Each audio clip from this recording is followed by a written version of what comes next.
quando ela veio falar isso pra mim, o que eu falei pra ela foi: você tá doida? Ninguém vive de foto aqui nos Estados Unidos. Certo. Aqui a gente tem que trabalhar, fotografia não vai pagar nossas contas, não. Então o jogo é continuar jogando. Continuar jogando, nunca parar, Thiago. E não é sobre vencer. Não, é nunca parar. É sobre continuar jogando. Sempre jogando.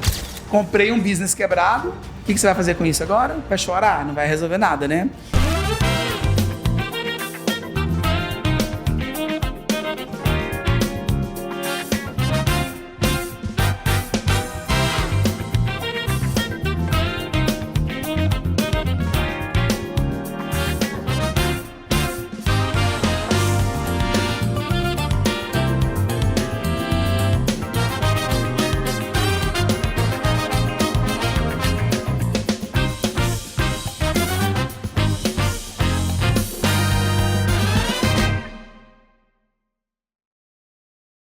Fala, galera, bem-vindos a mais um episódio do Imigrante Rico com seu host Thiago Prado, direto de Boston, Massachusetts, a capital do brasileiro, na terra do Tio Sam, com episódios de muito conhecimento para você que pensa em empreender aqui nos Estados Unidos, na Europa, na Austrália, no Japão, nas Américas. É sempre bom escutar histórias reais de empreendedores que saíram da terra natal, igual hoje, do interior do Brasil, e chegou no nível de sucesso que chegaram e continuam prosperando. E para isso eu trouxe um mineiro nato de Timóteo, Alexson Lamin. Isso aí. Até que enfim saiu, hein? Finalmente, né, Thiago? Caraca.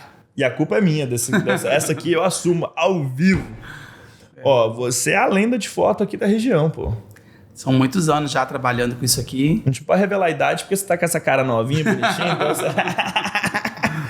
Mas já assim, bastante tempo já, e claro que isso aí veio de muito trabalho, né? Mas Boa. graças a Deus aí estamos... 2 décadas. Quase 2 décadas. Quase 2 décadas aí na estrada. Exatamente, quase 2 décadas já Na fotografia. na fotografia. Caraca. Mas o mais interessante é que eu não conhecia a sua história. Então, antes da gente chegar nisso aí, você vai ter que ficar até o final para saber o desfecho de como que ele caiu de paraquedas em fotografia. Porque não começou assim, né? Não, claro que não. Pô, eu quero... Então, como um bom mineiro que eu não sou, mas quase que a gente é goiano, a gente fala uai, trem. Você é filho de quem? Qual que é a história do Alex? Conta pra nós. Você é filho de quem? Então, eu sou filho de um tenente da Polícia Militar, com uma comerciante, né? São meus pais. Fiquei órfão de pai muito cedo, com 12 anos, meu pai faleceu. Quando eu tinha 12 anos, né? Meu pai faleceu.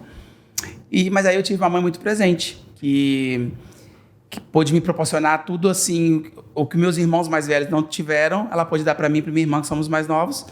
Eu acho que ela sentiu meio que naquela obrigação, tipo, ok, não tenho pai, mas eu vou... Foi pai e mãe presente. Foi pai e mãe presente.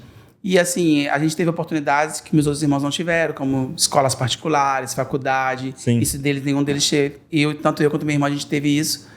Então, esses são os meus pais. Que Minha legal. mãe é viva até hoje. Você tem quantos irmãos? Eu tenho no total, nós somos 5. 5. 5. Mesmo pai e mãe. Mesmo pai e mãe. Que legal. Você é o do meio? Não, eu sou o quarto. O quarto. Tem minha irmã que é mais nova. E tem a caçula. Ela é caçula. Então você teve que negociar bem. Porque Teus irmãos mais velhos ali. não tava na linha dos favoritos, né? Você teve ali pra você sobreviver, você tinha que ser bom de negócio de lado. Porque na força você não conseguia. Não mesmo, né? Então aí eu tive que... Mas aí eu vim numa época diferente, porque a diferença minha pro meu outro irmão mais velho são de quase 7 anos. Então, quando eu nasci, eu já vim numa fase mais tranquila na família na Seu nossa pai e sua família. mãe já estavam escalando o negócio. E aí, então, tipo assim, igual eu falei, eu tive oportunidades que eles não tiveram. Então, eu posso dizer que a educação que eu tive foi muito diferente da deles. Então, assim, eles não tiveram oportunidades que eu tive. Que legal. Então, assim, por mais que eu tava no meio, mas eu tive alguns privilégios que eles não tiveram. Mas isso é muito interessante. Eu falo dessa parte de negociar, porque quando a pessoa é filha única, ela tem um outro problema, né? Ela ou ele, às vezes, nasce para ser leal, porque só tem os pais ali, tem aquele ecossistema, e ele ou ela não aprende a negociar. Então, ela concorda muito com as coisas.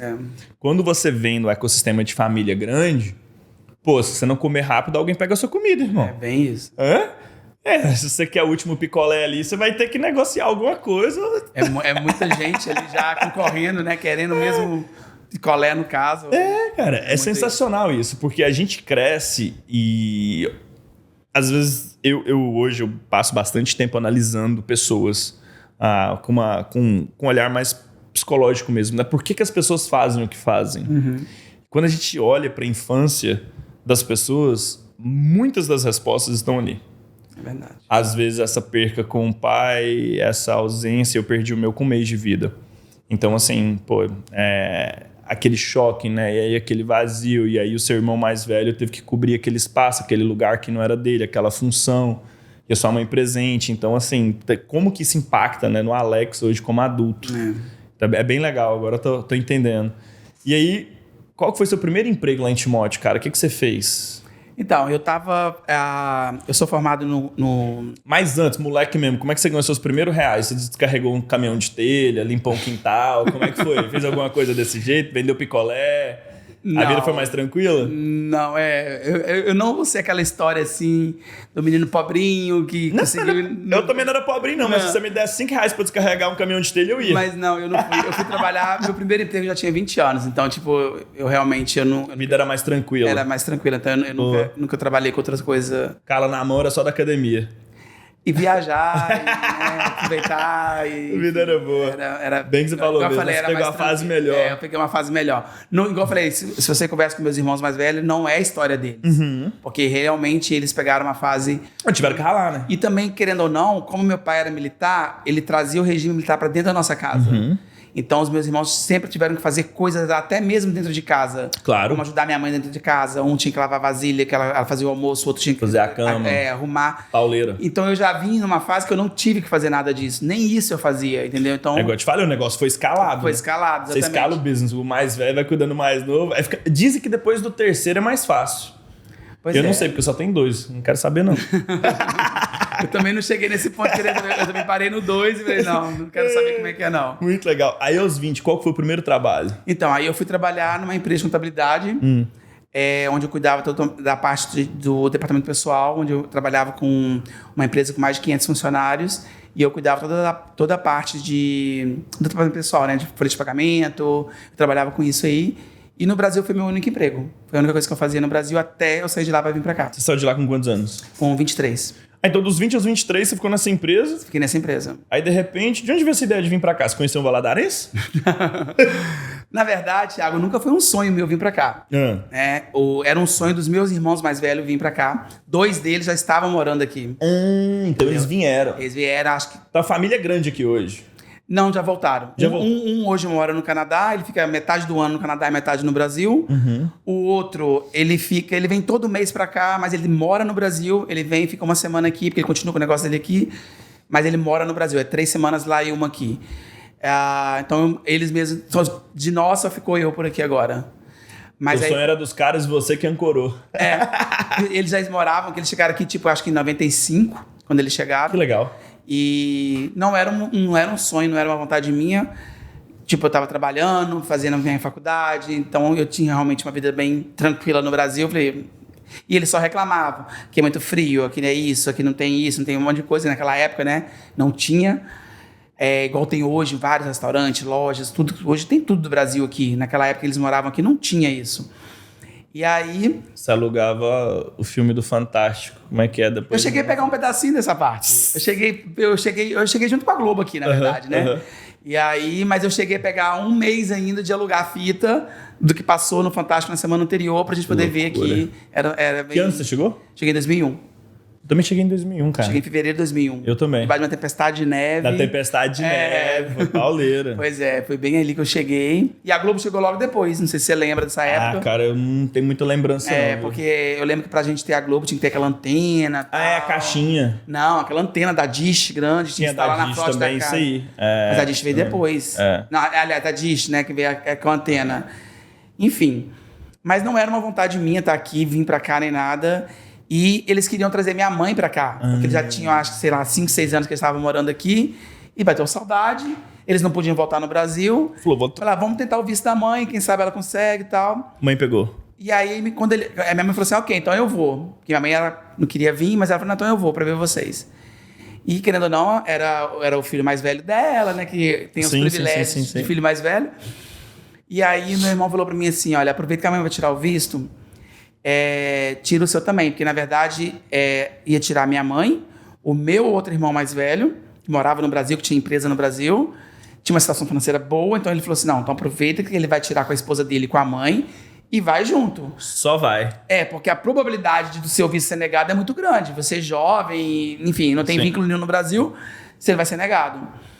Aí eu falei, tá bom. Aí eu falei assim, mas eu não vou morar aí. Ele falou, não, mas você vem, vai passear, você vem com a mãe, ela vai passear e ficar aí um mês com a gente, você vem com ela e vai embora. Eu falei, Você foi?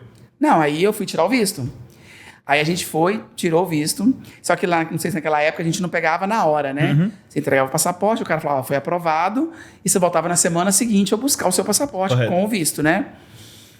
E aí, quando a gente buscou nossos 4 passaportes, que era o meu, do meu irmão, da minha cunhada e da minha mãe, os 4 passaportes, os 3 deles, deles, né?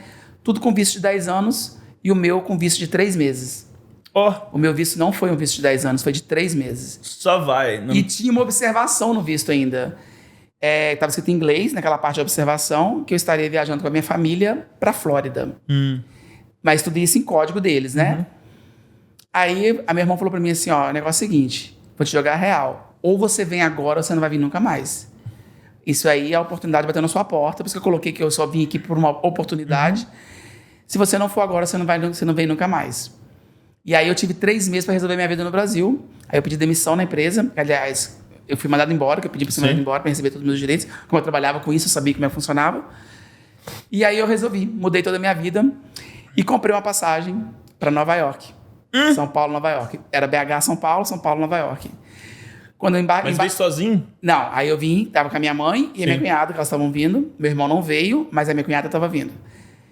Quando eu embarquei de BH para São Paulo, embarcamos tudo bonitinho, fizemos check-in legal. Quando chegou em São Paulo, a gente estava vindo pelaquela companhia JAL, que é a Japan Airlines, né? Que a gente fazia conexão em Nova York, dali eles iam para o Japão, então a gente ficava em Nova York. Então ali era o check-in internacional. E aí quando eu fui para embarcar, a mulher pegou os passaportes e falou, olha, a senhora, falou para minha mãe, né? A senhora pode embarcar, mas ele não pode embarcar. O visto dele não permite que ele desça em Nova York, somente na Flórida. Que aí a gente foi entender qual que era aquela codificação. Certo. A parte que era viajando com a família, a gente tinha entendido. Mas o código que era somente para a Flórida, porque foi o request que a gente fez do visto, é que nós estaríamos indo para a Flórida. E aí ela falou assim, não tem, e a JAL não faz conexão para a Flórida. Quando eu falei assim, não, então vamos mudar, a gente vai para a Flórida então. Aí a JAL não fazia, enfim, tivemos que voltar para Minas, fiquei mais uma semana, foram 10 dias que a gente voltou. Perderam as passagens. Não, na época a gente conseguiu reembolso e tal, mas aí tivemos que comprar novos tickets, mesmo antes de receber o reembolso. E aí sim, desci em Miami, fui para Orlando, e de Orlando vim para Boston. Aí que eu Você chegou a visitar a Disney? Quando eu cheguei, assim que eu cheguei, não cheguei a visitar a Disney. Minha mãe me alugou, ela falou que a gente ia pra Disney. A gente cai nesse golpe quando vem, né? Mas eu também não... Eu só fui de longe. Disney depois dos 23, eu também. Eu só vim de longe. No parquinho, só vi de longe aquele negócio. E eu acabei ficando... A gente ficou 4 dias na Flórida, porque na Flórida a gente podia tirar carteira de motorista. E como eu já ia chegar aqui com emprego, e o meu emprego era de motorista, o meu irmão falou assim, não sai da Flórida enquanto você não tirar sua carteira. E aí eu tive que estudar tudo em espanhol. Eu não falava inglês e muito menos espanhol, que até hoje eu acho que é muito mais difícil falar o espanhol do que o inglês. E aí eu tive que estudar todos aqueles textos para fazer a prova. E você passou? Em espanhol. Depois da terceira tentativa, eu passei na prova escrita. E na primeira, na direção foi de primeira. Pauleira. Mas foram 2 dias dentro de hotel estudando. E sua mãe e sua cunhada veio? Junto comigo.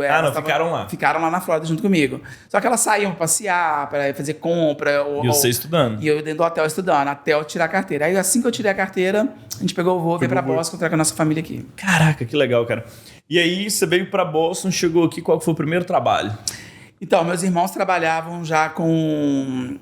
Eles eram motorista de banco, de malote de cheque de banco. Certo. E aí aquela coisa, aqui você chega, no meio que você chega, você acaba fazendo a mesma coisa que todo mundo faz, né? Por isso que eles falaram, não sai daí sem a carteira. Porque aí eles me colocaram para trabalhar na mesma empresa que eles. Paychecks.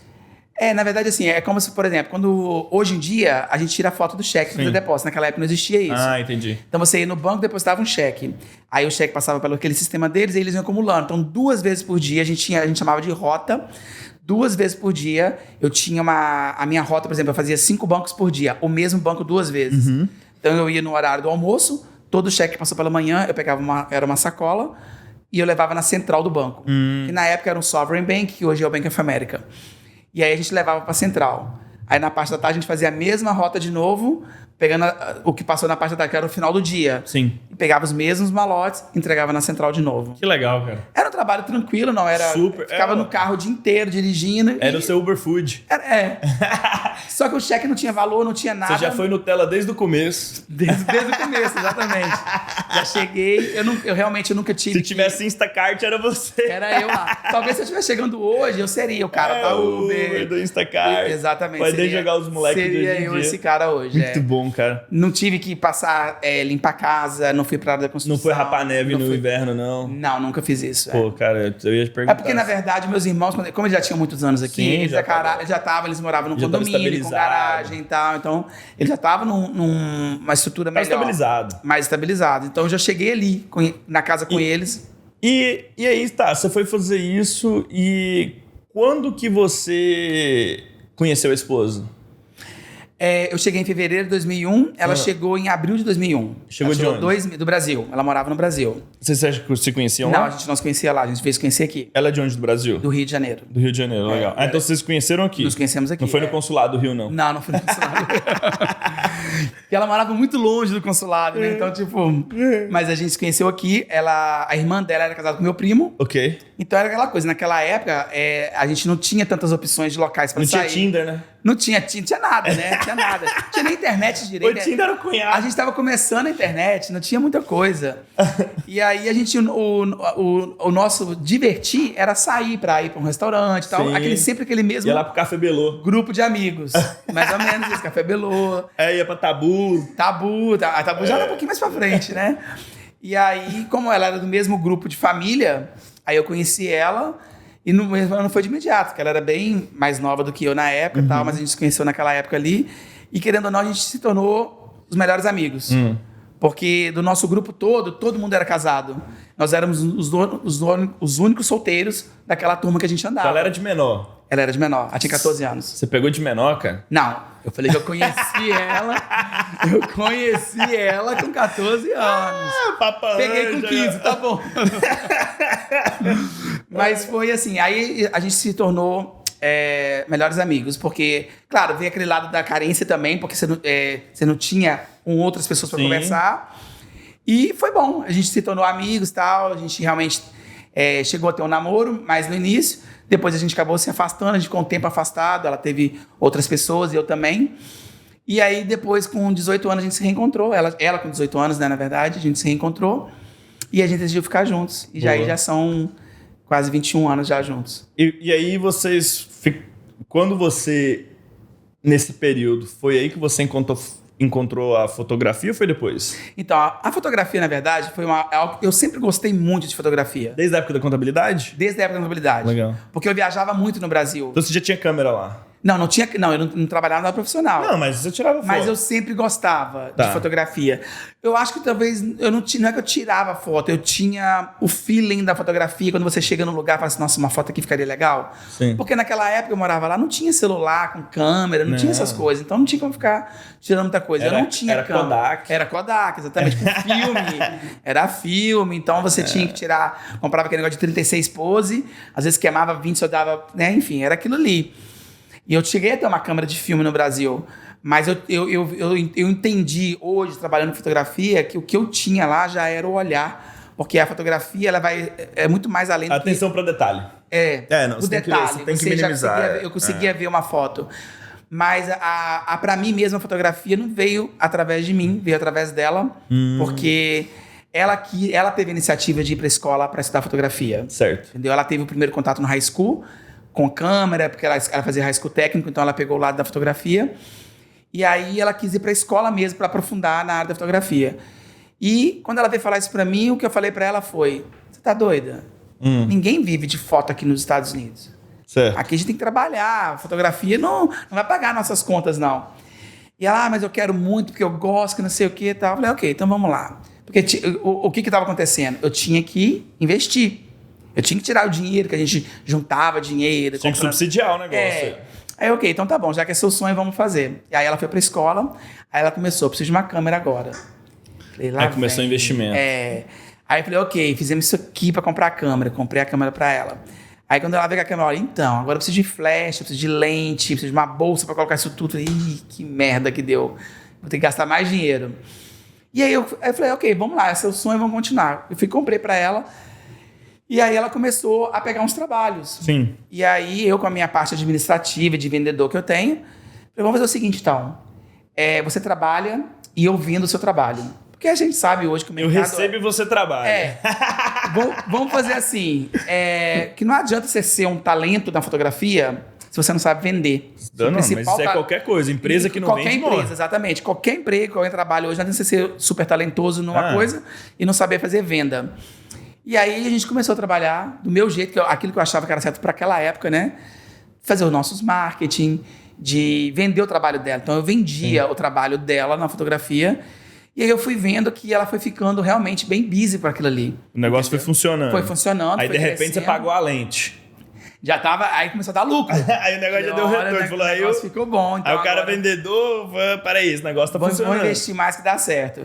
E aí eu comecei a falar para ela, falei assim, olha, eu quero então começar a aprender, porque eu descobri que a gente podia estar, quando ela saía para fazer um casamento, eu podia continuar no estúdio, que a gente já tinha nosso espaço já nessa época também. Com pouco tempo que a gente começou, a gente já tinha o nosso espaço, entendeu? E aí eu falei para ela assim, olha, no tempo que você faz um casamento, eu posso passar o final de semana no estúdio fotografando. E aí ela começou a me passar o conhecimento dela em dominar a parte técnica da câmera, porque o olhar eu tinha, assim, eu entendia que eu tinha, né?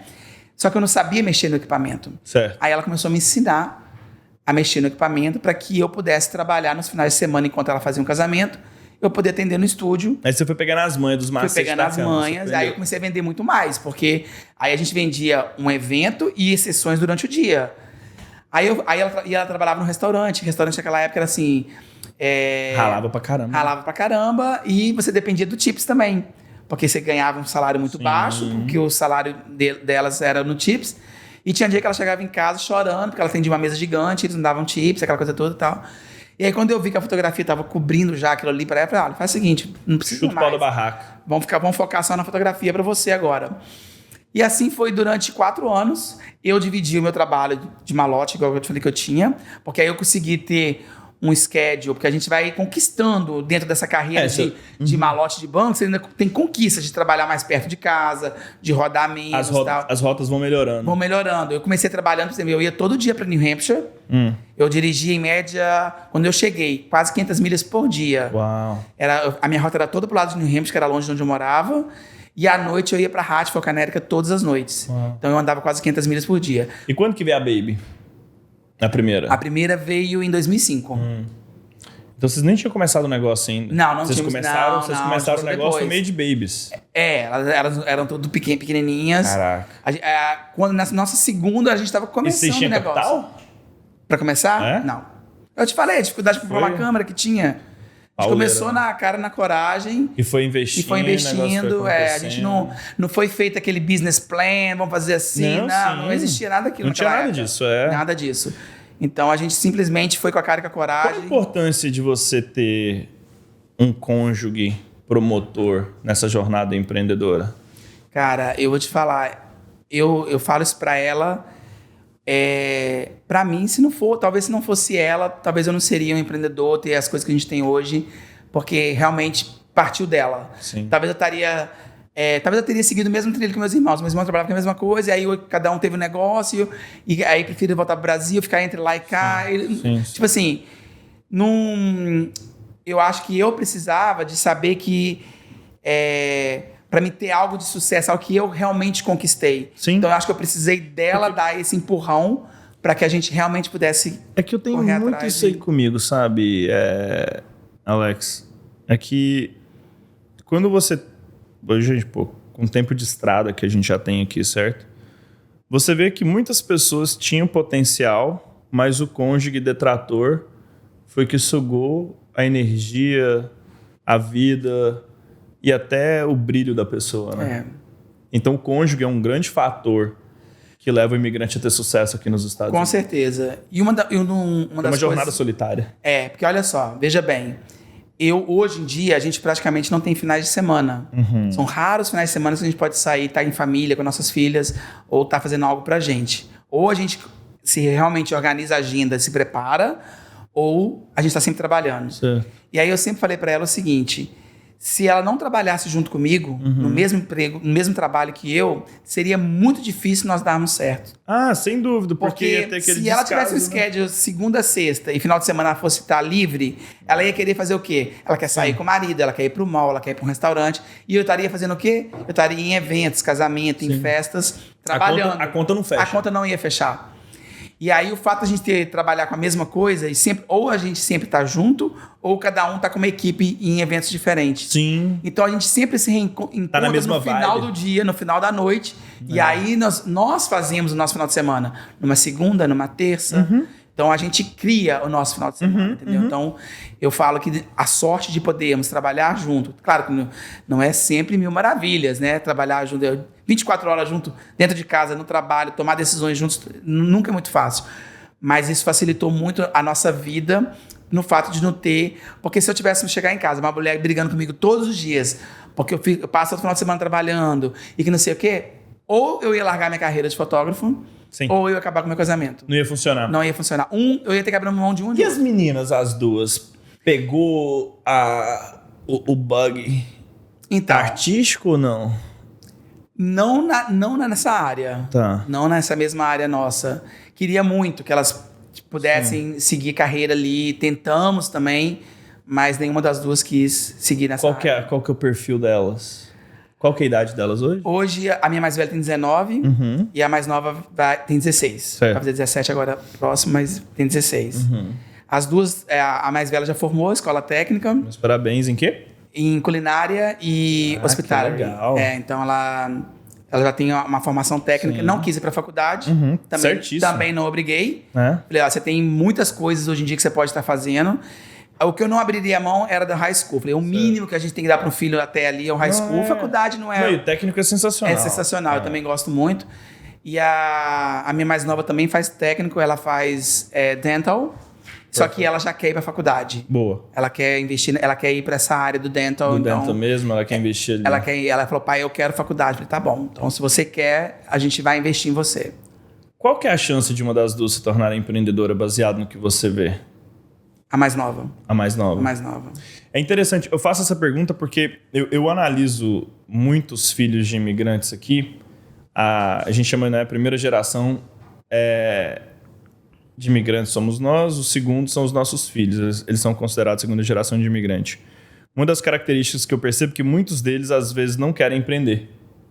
Porque eles olham para o sacrifício que os pais fizeram e falam assim, cara, não valeu a pena. Ah, meu pai não estava presente. Ah, minha mãe não estava presente. Eu não quero fazer. E eles não conseguem entender. Eles acabam seguindo o padrão americano, que literalmente é uma merda, porque eu fiz isso. Você vai para a universidade, você sai dali, você vai trabalhar no lugar, você bate cartão todos os dias, você vai sendo promovido, ganha 10% ali ou muda de emprego. E um dos maiores fatores de construção de riqueza nesse país é empreender. O segundo é imóveis e o terceiro é ações. Mas para você comprar imóveis e ações, você tem que ter dinheiro. E empreendedorismo não tem uma forma mais rápida, melhor do que você prosperar aqui.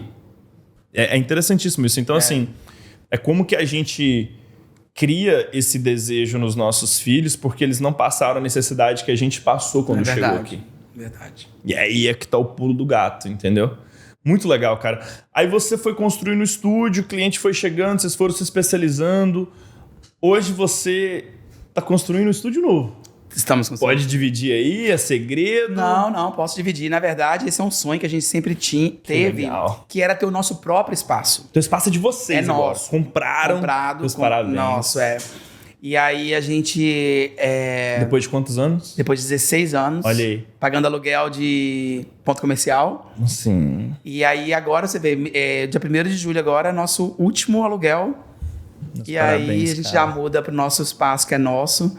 Vamos continuar pagando aluguel, só que pra gente mesmo. Não, mas... De uma forma diferente, né? Mas é nosso. Mas é isso, e assim... E poder construir do jeito que a gente quer também, Thiago. Pronto, poder colocar o seu touch. Isso, exatamente.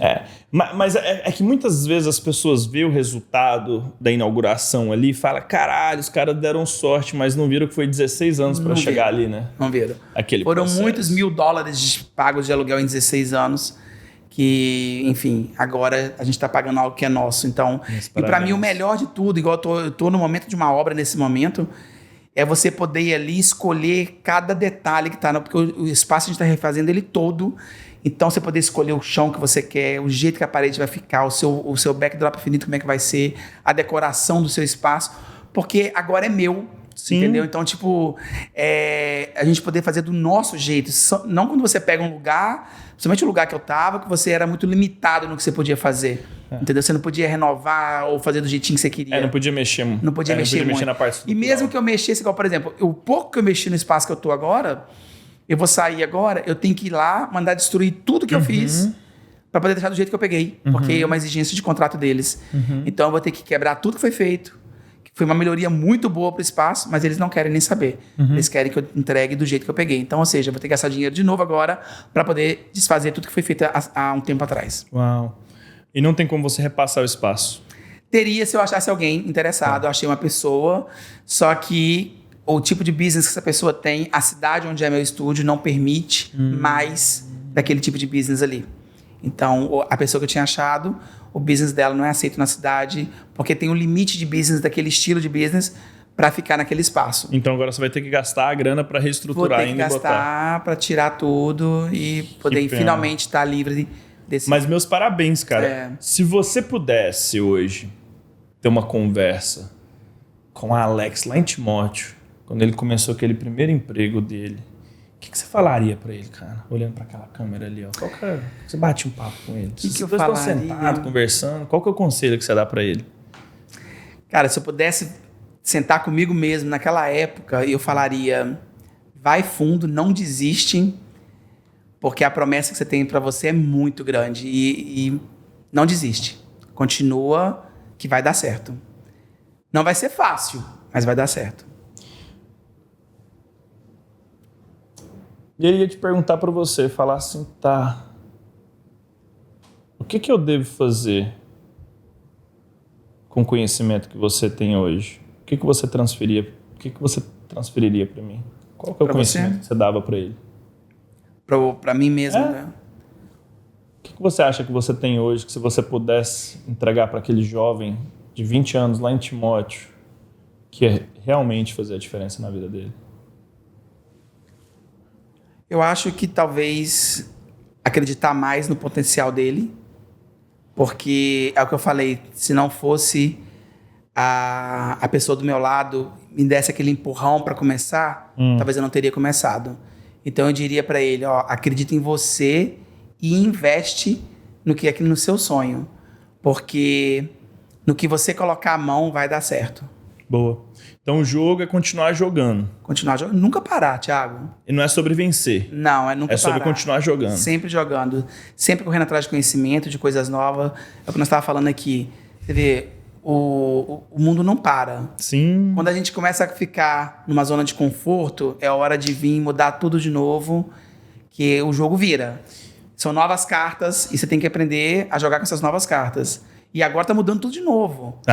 A gente tá de cabeça para baixo. Nós estávamos falando sobre a inteligência artificial aqui, tal. Tá mudando tudo de novo. E a gente tem que estar sempre correndo atrás de conhecimento, sempre correr atrás de estar sempre atualizado, para você não ficar para trás no mercado. Porque se você não fizer isso, você fica para trás. Sim.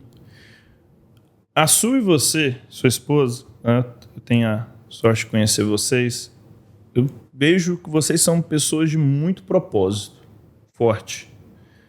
Eu vejo um pouco da similaridade comigo. Às vezes a gente faz coisas que não dá lucro por acreditar no propósito, no porquê daquilo. A gente acaba apanhando. Qual a importância do propósito nessa jornada empreendedora no lugar do lucro? E qual a importância de não esquecer do lucro também? Eu acho que quando você vai começar algo, Claro que a gente pensa em fazer algo para poder ter lucro, para valer a pena. Mas hoje eu entendo que você pode começar um negócio ou um propósito ou alguma coisa relacionada a isso, e mesmo não tendo lucro, mas às vezes por uma satisfação pessoal sua. Sim. Entendeu? Mesmo que às vezes você começa isso achando que vai ser só um hobby, vai ser só legal, e de repente aquilo ali começa a realmente te dar lucro e ganha uma proporção que você nunca imagina. E eu falo isso porque a gente faz um evento anual, Sim. que é uma festa bem grande que a gente faz aqui na comunidade, e quando ela começou com um hobby nosso. Era algo para ser comemorado. Eu participei uma vez em Frame, é lindo o aniversário de vocês. E quando a gente começou, era algo para celebrar nosso aniversário apenas. Sim. Fizemos uma festa realmente... A primeira não foi aquela festa tão grande, mas foi do jeito que a gente queria. E logo depois, quando a gente fez essa festa, a primeira foi em 2014, no final de 2014, a gente tinha uma sócia com a gente, né, no nosso business da fotografia, porque alguns anos depois a gente acabou fazendo uma sociedade, onde era para crescer bem o nosso negócio, a gente estava realmente escalando para isso, de ter várias pessoas trabalhando para a gente, outros fotógrafos trabalhando para a gente. E aí, essa sociedade acabou, logo depois desse primeiro evento, bem no final do ano de 2014. Como que você escolheu essa sócio? Na verdade, eu não escolhi, eu fui escolhido. Tá. Como que surgiu essa oportunidade? Como a Suelen fazia muito freelancer de casamento, ela chamou a Suelen para trabalhar com ela, para fazer um teste no casamento. E aí ela começou a gostar demais do trabalho da Suelen. E essa mulher fazia o quê no casamento? Qual que era a função dela? Ela era fotógrafa. Ah, fotógrafa também. Ela era fotógrafa, inclusive uma boa fotógrafa. Então ela era técnica fotógrafa e aí convidou outra técnica fotógrafa. Pra você ter ideia, Thiago, ela era uma referência para mim na fotografia. Sim. E quando ela chamou a Suelen para trabalhar com ela, eu falei, cara, nossa, você vai trabalhar com quem a gente considera ali realmente... Sim. Hoje aqui da comunidade, top, que ela realmente eu não falo que ela é uma fotógrafa, eu falo que ela é uma artista. Boa. Que ela realmente é uma artista. E aí ela chamou a Suelen, começou a trabalhar com ela, tal. E aí ela falava, nossa, seu trabalho é muito bom, quero trabalhar mais e mais com você. E um dia ela chamou a gente, eu e ela, para uma reunião. Sentamos numa mesa igual essa aqui. Ela falou, tem uma proposta a fazer para vocês. Eu estou disposto a ter uma sociedade no meu negócio. E eu vejo o Alex, o tanto que ele é bom para vender, para cuidar de papéis administrativos. Sim. E ela falou, eu sou péssima para isso. Certo. Então você entra com essa parte, eu e a Sueli, a gente trabalha na fotografia. E assim eu fiz. Eu comprei metade do business dela. Que aí nós já tínhamos ali o quê? Já tinha estrutura. Estrutura para poder comprar um business. E aí, quando eu peguei realmente os números dela, a parte contábil, né, que era uma coisa que eu já tinha experiência... Eu descobri que o business dela estava assim, ou ela pegava um sócio ou ela fechava. Entendi. Então, falei, ok. Comprei um business quebrado, o que você vai fazer com isso agora? Vai chorar, não vai resolver nada, né? Você não fez o due diligence antes? Não. Eu peguei... Caiu de cabeça. Caí de cabeça, falei, bora trabalhar, bora levantar isso aqui. Esse é um dos maiores erros do empreendedor, né? Ele não tira o tempo para fazer a diligência. Recentemente, estava comprando uma empresa de construção. O cara, tem $600 mil para receber pelos próximos 12 meses, eu quero 400 mil agora, que isso, que aquilo. Eu falei, cara, então precisa do seu financeiro. Assina aqui, ó, um NDA. Só que eu falei, porra, assina o caralho do NDA, velho. Non-disclosure agreement. O que eu pegar seu é seu, o que eu pegar meu é meu, o que tá ali eu te devolvo, acabou. Aí aquela confusão pra assinar, daí ele assinou. Falei, agora eu preciso de tudo financeiro seu, vou passar pro meu time, a gente vai fazer essa análise financeira.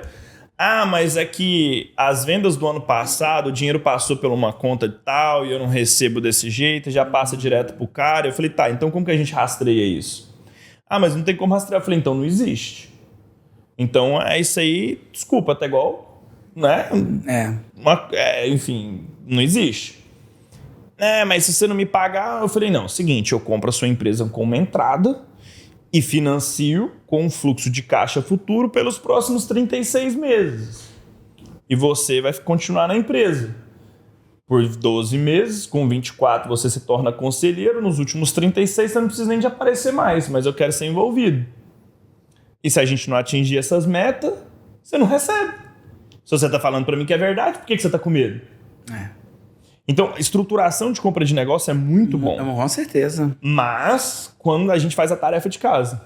Pois é, no caso, eu não fiz isso aí. E aí, quando eu só fui descobrir isso já na prática. Aí depois aprendeu tomando porrada. Tomando porrada, foi exatamente isso.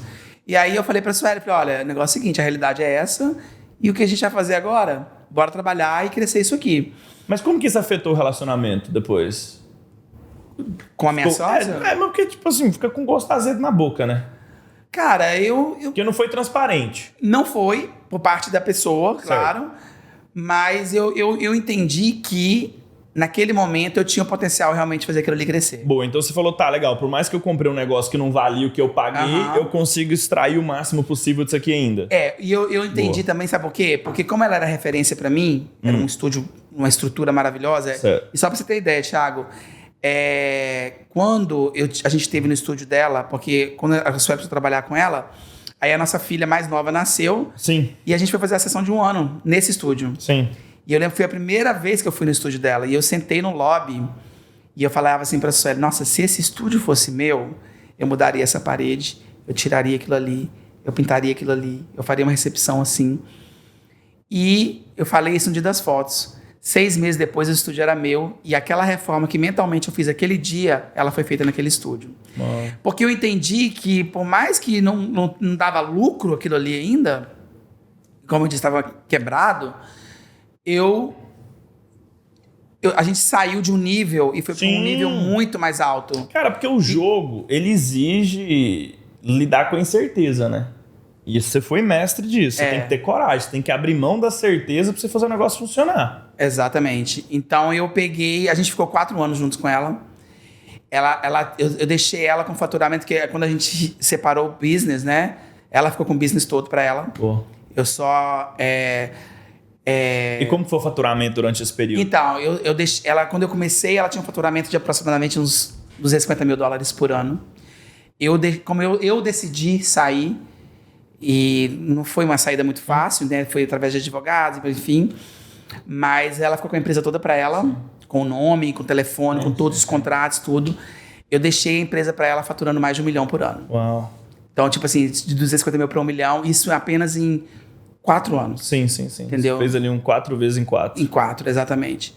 E eu saí e a gente teve que recomeçar. Sim. Foi aonde eu estava contando, voltando lá a história, né? Que a gente tinha acabado de fazer nosso evento de 2014, que era uma festa pessoal nossa. E no final de 2014 teve essa separação, eu tive que reinventar o nosso negócio. E naquela época a rede social não era tão forte quanto é hoje, então a gente teve que meter cara na Globo, porque eu entendi que a nossa imagem, eu poderia usar qualquer nome de estúdio, mas o que mandava mesmo naquela época, o que mandava era a nossa imagem. Então a gente meteu a nossa cara na Globo para as pessoas entenderem que nós não estávamos naquele espaço, mais naquele nome, mais... Fizeram a personificação do negócio. E de imagem. E aí eu falei com a Sueli assim, vamos fazer o seguinte, nós vamos fazer a nossa festa esse ano de novo, que seria 2015. Sim. Só que agora não vai ser uma festa fechada somente para amigos nossos. Eu abri a festa para mídia, para influenciadores, para pessoas de opiniões, de jornais. E aí eu fiz uma festa maior. E eu terminei a festa de 2015 anunciando a de 2016, onde eu gerei o interesse das pessoas naquele evento. Então, hoje, o nosso evento, quando a gente faz, igual o último que a gente teve agora, a gente teve 500 convidados. Animal. Então, hoje, a disputa por esse convite ele é muito grande. São 11 anos fazendo esse evento. Cara, você plantou árvore que, assim, os filho do pessoal que foi na primeira festa tá colhendo. Tá, né? Exatamente. E aquilo que a gente começou, aí volta naquela pergunta que você fez, que a gente começou por um hobby, sem fins lucrativos nenhum, pelo contrário, só me deu despesa, porque eu paguei tudo que a gente teve na festa.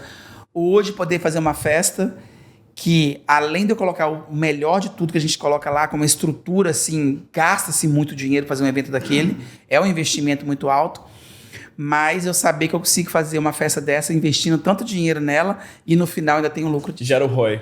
Gera o ROI. Porque sim. hoje eu tenho a credibilidade que a gente tem no evento, me gera ter patrocinadores, Sim. pessoas que querem investir. Então essas pessoas que estão comigo me ajudam a fazer esse evento e no final ainda tem um lucro dele. Que isso, você tem um bolo com brigadeiro. Praticamente sim. Muito legal, cara, muito bom. Não, gostei muito dessa troca aqui, desses aprendizados. Eu quero te agradecer por dividir tanto aqui, ser tão transparente. É legal conhecer essa história, porque eu conheci o Alex, mas eu não conheci o Alex com esse contexto, né? Não, que porque assim, a história da gente mesmo é quando você senta pra conversar. Filho de militar. Faltou só a pinga do Vale Verde aqui pra melhorar a situação, pra contar mais mentira, mas né? tá bom, né? Se tivesse aí, fact check, essa é a mentirada. Aí tá bom, viu? Não, mas é muito bom mesmo, cara. E assim, eu espero que vocês que estão acompanhando a gente aí do Brasil, da Europa, da Ásia, possa sair aqui desse episódio com algumas coisas. Número 1, educação. Você pode ver que o Alex e a esposa deles falaram aqui várias vezes como que eles tiveram que estudar para evoluir. Então, hoje você não faz só festa de brasileiro. Não. Então, tem um processo de aculturação. Tem. Então, você tem que adaptar culturalmente. Se você não se adaptar culturalmente, você está morto. Se você não estudar, você fica para trás. Então, eles se aculturaram, eles estudaram, eles se uniram, né? Porque tem a importância do cônjuge. Faltou uma coisa que eu não te perguntei. Durante esse período todo, teve momentos de incerteza. Momentos no escuro, no Vale da Morte. Qual que é a importância da conexão espiritual pro empresário e pro casal, não sei, cara? Olha, para mim, o momento mais difícil que a gente passou foi realmente a pandemia. Porque pra gente que trabalha com eventos, morreu. De repente morreu. Não pode ter eventos mais, né? Mas a gente tem eu falo que a gente tem uma blindagem espiritual muito grande, porque a gente não abre mão disso. Então, eu acho que todo empreendedor ele tem que ter isso, porque se você não tem na hora do desespero, você acaba fazendo uma loucura. Sim.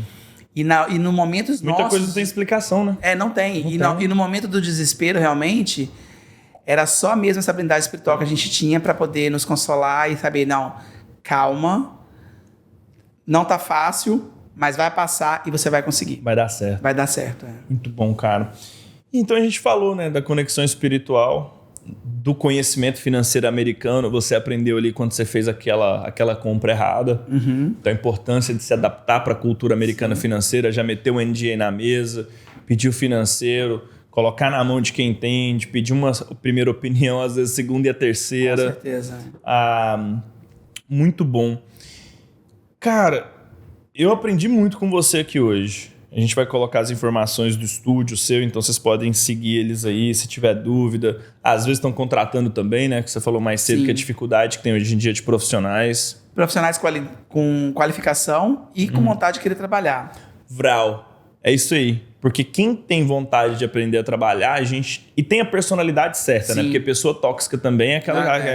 Tô correndo dessas. Tô correndo desses profissionais aí que destrói o time. Exato. Então, se você tem a personalidade, tem a vontade, tem um lugar para começar aí, entra em contato com eles. Hoje, que graças a Deus, vocês chegaram no nível que tem mais do que vocês precisam. Passaram por muita dificuldade. Vocês fazem vários casamentos, de americanos, de brasileiros, uns que ostentam e mostram que não têm, e outros que têm muito e são tão simples. Nesse estado onde a gente vê que tem muitas pessoas fora da curva andando de chinela e Toyota Camry. Eu brinco que quando a pessoa tem um carro caro e uma casa cara, eu sei quanto que é a dívida dele. Eu não sei quanto que ele tem no banco. Você que chegou nesse nível, qual que é a definição de riqueza pro Alex? Para mim, olha, Thiago, quando eu via pessoas que eu admiro dando entrevista e falava assim, riqueza para mim é minha família, é Deus. E eu falava assim, mas é muito fácil você falar isso com o bolso cheio de dinheiro, com a conta lá milionária, né? E hoje eu posso dizer que eu falaria a mesma coisa. Porque às vezes não adianta você ter só o dinheiro e ter uma família destruída. Você não ter um lar, você não ter ali, poder chegar em casa, alguém que realmente quer que você esteja ali. Então, hoje eu entendo que riqueza para mim é eu poder chegar em casa, é eu poder realizar os nossos sonhos na nossa casa, igual a gente está fazendo a reforma da nossa casa agora, e eu poder construir do jeito que eu queria, as coisas que eu queria ali. E o mais importante, eu lembro que é uma coisa boba, mas era uma coisa que eu sempre tive. Eu sempre quis ter uma mesa de jantar na minha casa de 12 lugares. Minha filha até fala, pai, pra quê? Nós somos apenas 4 pessoas em casa. Eu falei, mas eu quero ter uma mesa grande. Não sei pra quê, eu sempre tive essa vontade. E eu tenho essa mesa na minha casa hoje, mas a minha alegria é poder sentar com a minha família ali, a gente poder jantar, ter o nosso momento. Boa. E ainda mais agora, pela idade que elas já estão, eu sei que está tão próximo delas voarem sozinhas. Sim. E a gente estava com grandes planos na nossa casa, de fazer muitas coisas na nossa casa. E até essa semana, conversando com a Sueli, eu falei, olha, a gente vai focar mais no que realmente interessa pra gente nesse momento. Sim. Porque se a gente for fazer tudo que a gente quer, do jeito que a gente sonhou nessa casa aqui, ela muito em breve vai ficar só pra nós dois. Correto. E eu não quero ficar nessa casa, Vocês só vão eu e você. outgrow, vocês vão crescer a casa. Pra quê? Vai estar só eu e ela.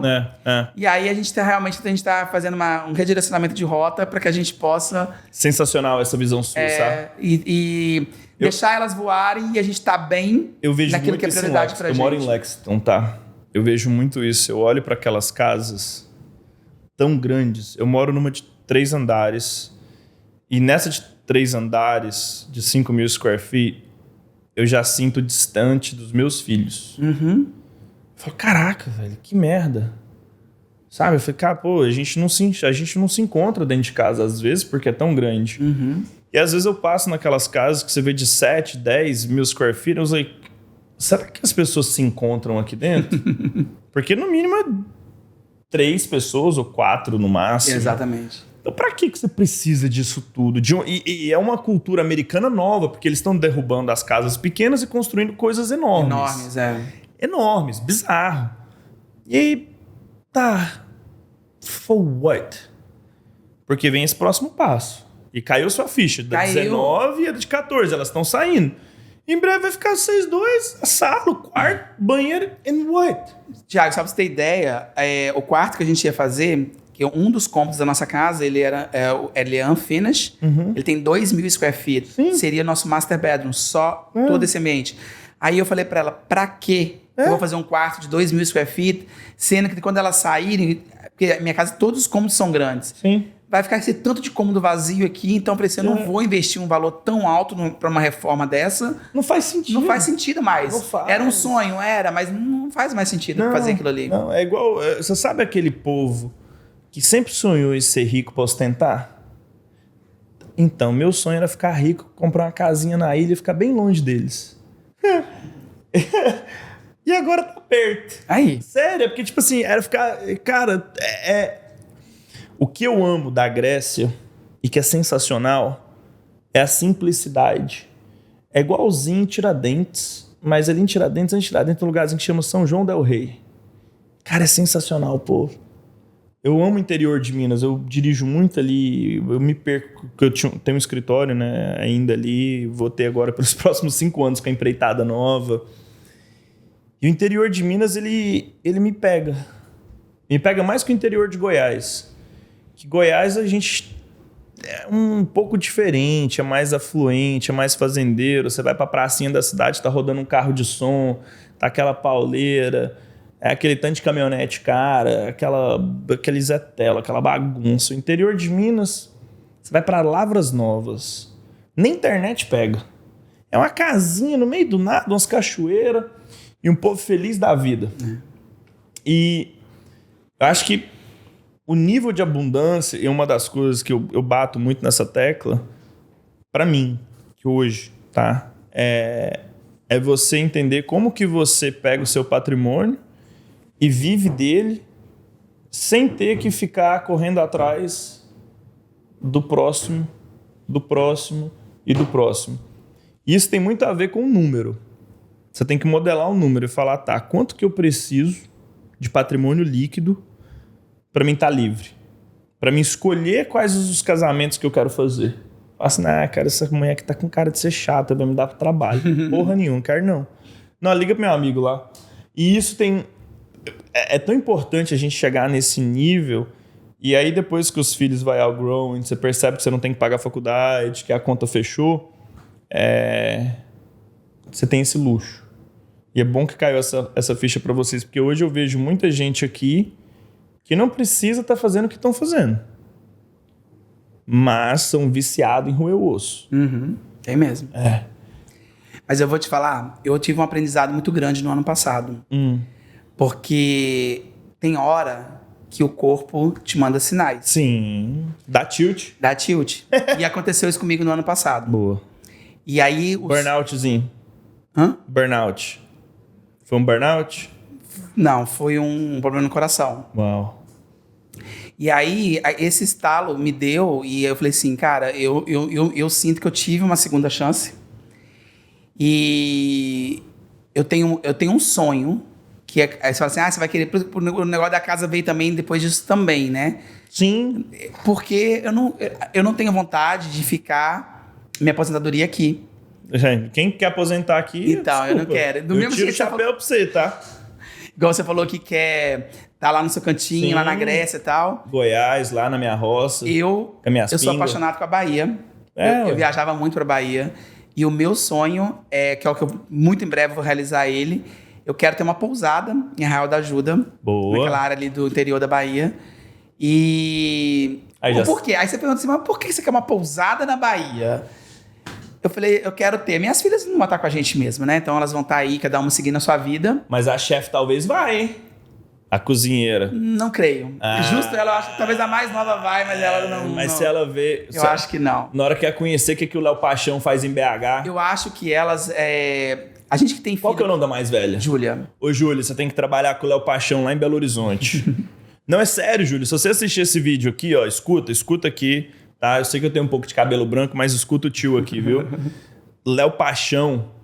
O Léo Paixão é um dos melhores chefes do Brasil. O dono do Gluton tá lá em BH. Eu brinco muito que meu sonho era ter um Gluton aqui em Boston, porque é cozinha francesa brasileira mineira. Nossa. Não tem. Maravilhoso. Não, você não tá entendendo o que o cara faz. É bizarro. Então, Julinha, você que tá pegando as manhas aí, aqui em Boston você tem que trabalhar pro Ken Oranger. Ken Oranger é o dono do Clio. É um dos melhores chefes que tem. Então, o que eu faria se eu fosse a Júlia? Eu ia trabalhar pro Ken Oranger. Fazia 2 anos ali, infelizmente. Vai ralar pra cacete, porque o chefe francês é enjoado. Faz 24 meses com ele, depois vai pro Brasil, faz 24 meses com Léo Paixão. Volta pros... Não, tá feito. Zerou o jogo. Porque o que o jovem não entende é isso, que ele tem que pagar o pão que o diabo amassou primeiro. Você tem que ser estagiário, cara. Exatamente. Você tem que se formar da universidade e se fuder na vida. Aí depois você põe um diploma na parede, e aí vai ralar. Aí gera dinheiro. Aí começa a vir colher os lucros, né? Eu gostei dessa ideia. Eu já vendi o plano pra Julinha. Se der certo, eu quero a minha comissão, hein? Mas aí a minha ideia é essa, Thiago. Ficar lá, por quê? Aí, por que de uma pousada na Bahia? É porque não tem neve. Não, também. Mas eu falo assim, meu Célia, a gente vai fazer dentro da pousada o nosso quarto dos sonhos. Nós vamos morar de frente pra praia, pé na areia. Pousada, geralmente, é aquele café da manhã maravilhoso, com tudo do bom e do melhor. A gente vai estar ali dentro. E o mais gostoso, o porquê de uma pousada na Bahia é eu poder sentar para tomar café da manhã todos os dias com pessoas do mundo inteiro e poder conversar e falar. Depois você vai ficando velho, eu gosto de falar, né? Então imagina, eu tô num lugar e cada dia tomar café da manhã... Mas você acha que você gosta de falar desde novo, igual eu? Eu gosto de falar, eu gosto de conversar, eu falo muito.